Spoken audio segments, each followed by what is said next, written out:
hookers blades. Buddy back again, and today we're going to be taking this little cut off piece of coil spring that I have left over from that falchion blade that I forged, and I'm going to be making a knife for a family friend. So yeah, let's get to it.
So after a quick trip to the angle grinder, this is where we're sitting right now. Just a nice simple field knife, nice simple hunter skinner kind of camp knife blade, about 1/4 inch thick at the blade at the thickest point, and it's a nice consistent bevel on both sides all the way down to that nice fine area that'll become the edge. Right, I have not put an edge on it yet. You can still see there's a little bit of meat before heat treatment, just so I don't screw the edge up and have to fix that later.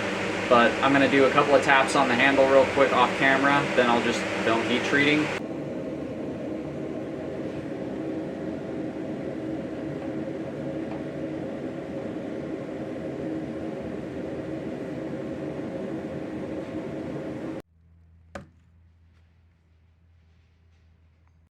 So we've got our finished forged knife here.